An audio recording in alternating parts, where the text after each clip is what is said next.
Hello everybody. Today is the new chapter Physical Education and Sports for CWSN means Children with Special Needs और दिव्यांग। इसका मतलब है कि विशेष आवश्यकता वाले या दिव्यांग बच्चों के लिए फिजिकल एजुकेशन और स्पोर्ट्स। ये आपका न्यू चैप्टर है एंड इट्स वेरी इम्पोर्टेंट। इस चैप्टर में से आपके बहुत सारे क्वेश्चंस पूछे जाते हैं एग्जाम में, so it's a very important chapter. As you know, lot of people with disability face so many problems day by day, or their routine. In their routine, they are having lot of problems, and they do not have equal access to healthcare, education, and employment opportunities. They do not receive the disability related services that they require and experience exclusion from everyday life activities.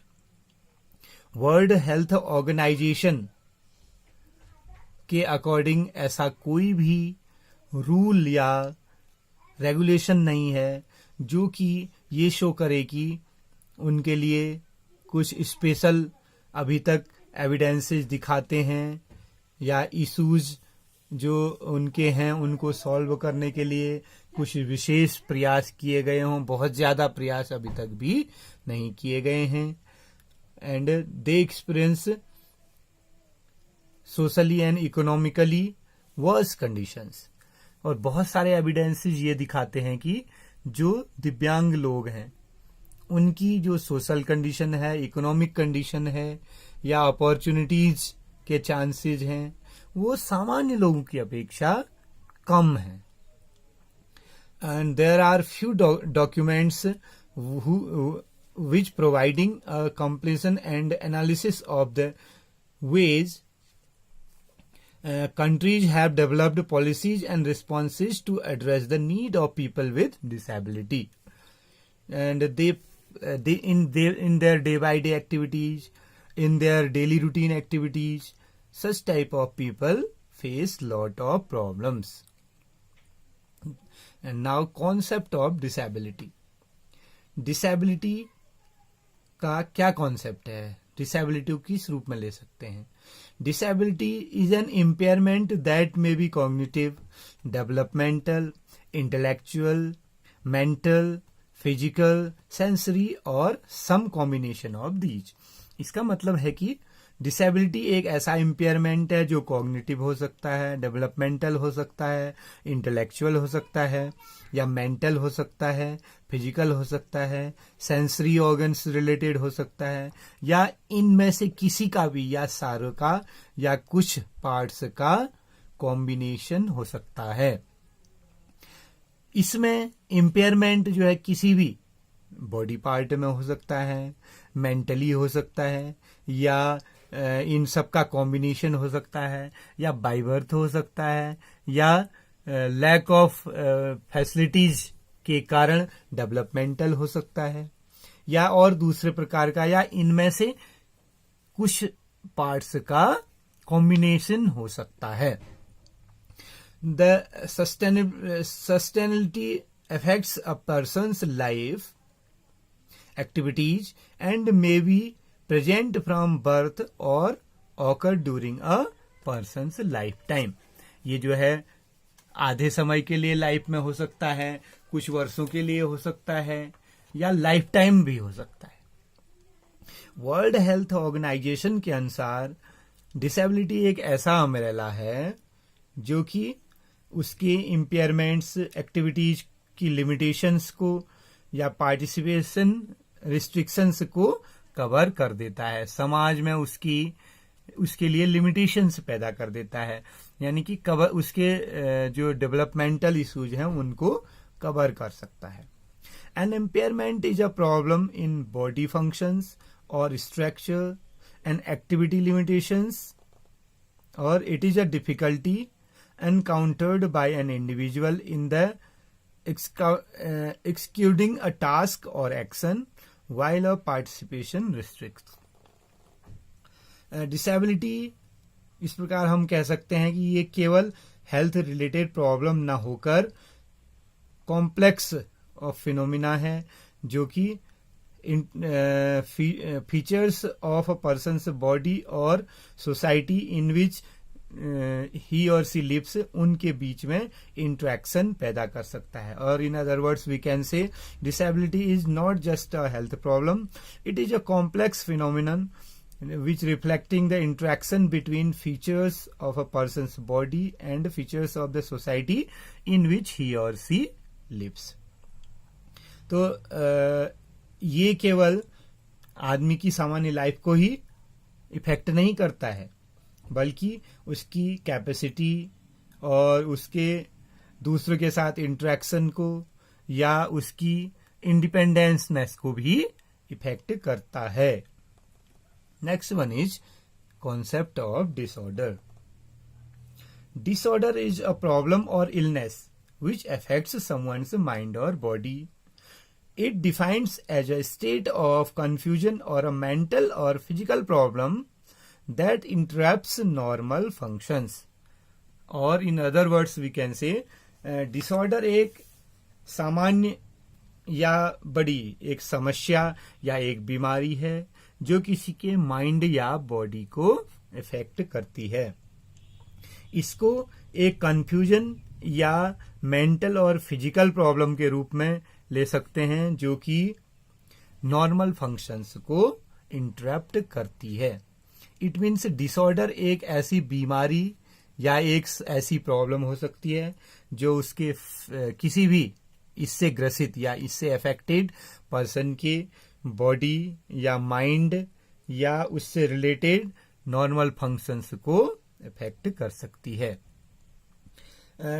It is a disturbance of function, structure और both, resulting from a genetic और embryonic failure in the development और from different factors such as poison, trauma और diseases. ये जो है birth के समय की प्रॉब्लम्स, हेल्थ रिलेटेड प्रॉब्लम्स, या बच्चे को ठीक से डेवलपमेंटल जो एक्टिविटीज या डेवलपमेंटल जो रिक्वायरमेंट्स हैं वो ठीक से नहीं मिली, उनके कारण हो सकता है.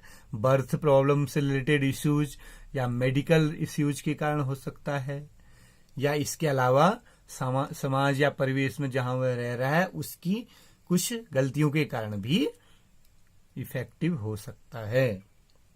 Now next is type of disabilities. Disabilities के प्रकार. There are various types of disabilities which include various physical mental impairments that can hamper और reduce a person's ability to carry out his day to day activities.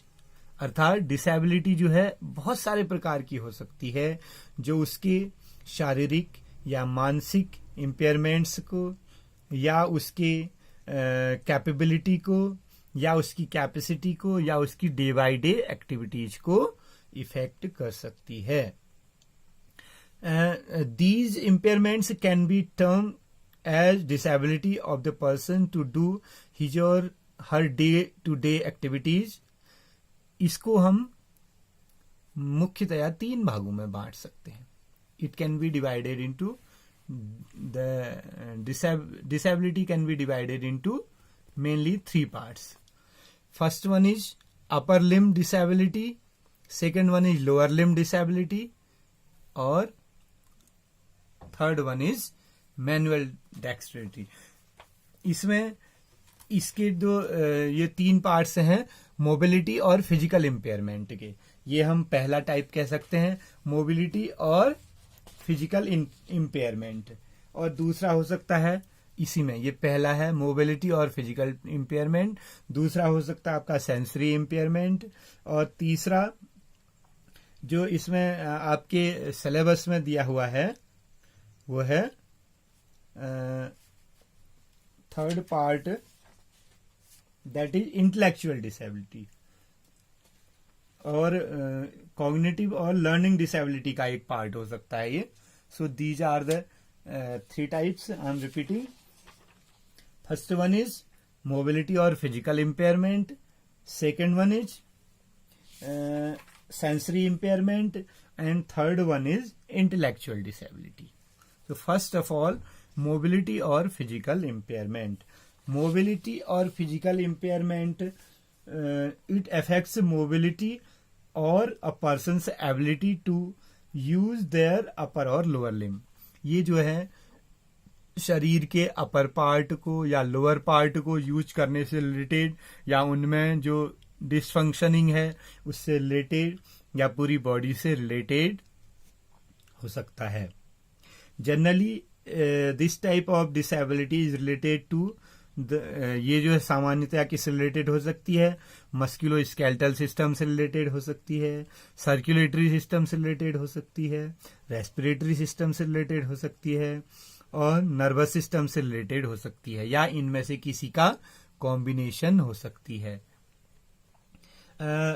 इसके अलावा इसमें 3 प्रकार की categories हम ले सकते हैं. मोबिलिटी और फिजिकल इम्पेयरमेंट को 3 प्रकार की कैटेगरीज में ले सकते हैं: upper limb disability, lower limb disability and manual डेक्स्ट्रिटी.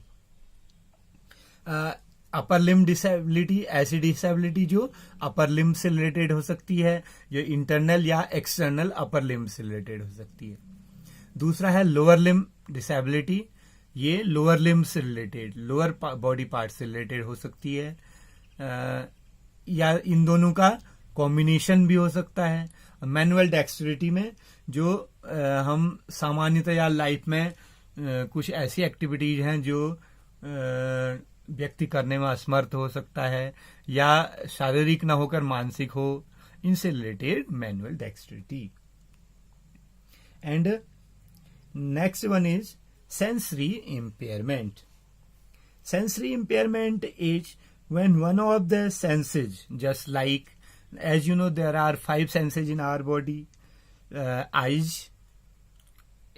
the problem related to eyes or the sight problem, or second one is the problem related to hearing और कान से संबंधित प्रॉब्लम, या नाक से संबंधित प्रॉब्लम, स्मेल करने से रिलेटेड प्रॉब्लम, या स्किन की प्रॉब्लम, टच ऑफ सेंसेशन जो होता है स्किन, उससे रिलेटेड प्रॉब्लम, या टंग से रिलेटेड प्रॉब्लम जो टेस्टिंग प्रॉब्लम होती है, या इसके अलावा ये जो पार्शियल या लॉन्ग टाइम अवेयरनेस और नो लॉन्गर नॉर्मल, या इससे रिलेटेड जो प्रॉब्लम्स होती हैं वो सेंसरी रिलेटेड प्रॉब्लम्स कहलाती हैं. इसमें सबसे बड़ा चैलेंज होता है कम्युनिकेशन का. ऐसे लोग, स्पेशली जो लोग देख नहीं सकते, सुन नहीं सकते हैं, उनके साथ कम्युनिकेशन करना सच अ ह्यूज टास्क, बहुत ही डिफिकल्ट टास्क होता है. ऐसे लोगों के साथ कम्युनिकेशन करना, या ऐसे लोग दूसरों के साथ कम्युनिकेट करने में प्रॉब्लम फील करते हैं. A person with sensory impairment will need encouragement to explore and interact. ऐसे लोग, अगर हमें ऐसे कोई लोग मिलते हैं, इनकी मदद करनी चाहिए. इनको मजाक करने के बजाय इनका कुछ ऐसे कि इनको जो ऑड फील हो, ऐसी एक्टिविटीज दिखाने के बजाय हो सके तो इनकी हेल्प से या इनकी परमिशन से इनकी हेल्प हमें करनी चाहिए. Thank you and have a nice time.